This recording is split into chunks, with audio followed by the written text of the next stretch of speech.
The biggest story of this week was no doubt what was happening in Thailand as the 12 boys and their coach were pulled out of the cave. Concurrent to that, there was another story that was unfolding online.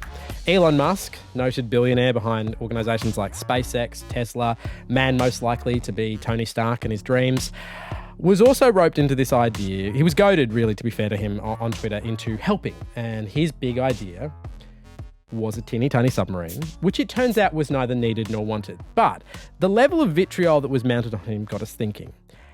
How much do we want tech billionaires to be engaged in solving problems? Where is the line when it becomes just PR? Where is the line where they have this mobility by way of wealth to help where governments and regulators can't? To debate that, we have our panel this week. We have Claire Reilly, senior editor from CNET, and Daniel Van Boom, who is also from CNET. I'm like the only person in the room who isn't from CNET. So where's the line for you guys?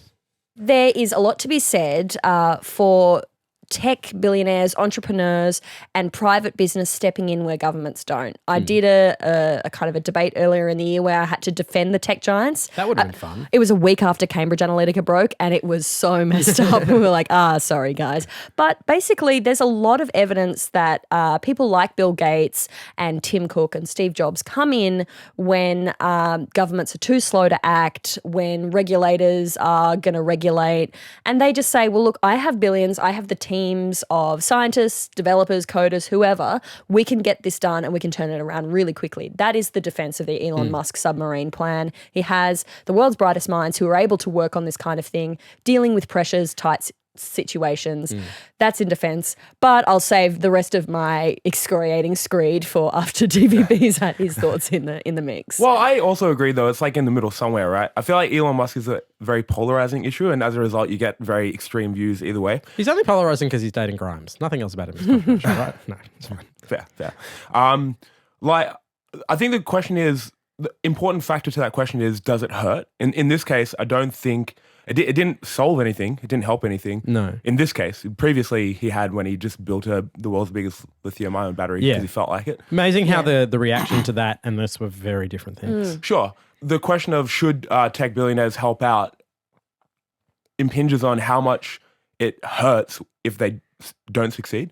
And in this particular case, the submarine wasn't used, but it's not like anything he did hurt the operation at all, as far as I know. And this leads into over the night, he said that he's now focusing on the water crisis in Flint, Michigan.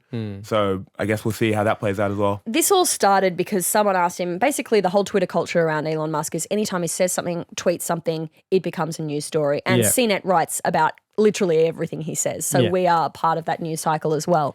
But someone said, hey, would you have a submarine or some sort of option that could help those guys in Thailand? And he said, well, look, I think those guys have it pretty sorted, but if they want my help, I'm sure I'm happy to help. That's what I find funny about this, because his actual wording around the initial request from a rando on Twitter was very reasonable. So some of the vitriol directed at him I find to be really unpalatable and actually quite, I know he's a polarizing figure. I know he says stupid things in the middle of the night, but in this instance, I felt the reaction to him, the vitriol was just massively misplaced. Well, see, for me, it was that initial tweet was fine. I was like, great, everything you do, you have to give a measured response because everything you say is going to be a news story. So that tweet was like, Elon says he's not opposed to helping boys in Thailand. Yeah. But it quickly turned around into something that was very hard not to see an event that was smacking a bit of self-promotion. And you literally have the world's best people, the very top of their game in Navy, diving, the SEALs, water pumping, everyone coming together. And for me, it was emblematic of a bigger problem in Silicon Valley at the moment, which is this idea that rich white guys think they can solve everything in the rich white guy way. Yeah. Which is like, hey, maybe don't presume that you know everything about this situation and that they kind of do have it under control. It's really nice for you to offer, but then coming in and being like, guys, I've got a submarine. Oh, it's probably not going to work in this situation, but it's great. I have this thing.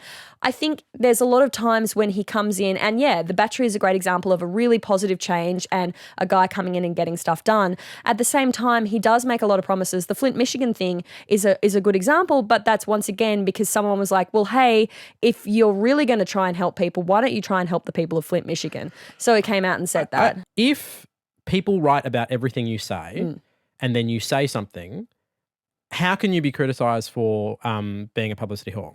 because you just said a thing, but there's an industry around publishing whatever you say. You're not out there. He didn't put out a press release saying, I'm going to make this thing, please write about it. At what point did that cease to be his fault, and at what point does it start to be the Musk industrial complex's fault? I wouldn't call myself like a Musk lover. I don't hate him as much as like most people. You're not covered in the scent of Musk. Yeah.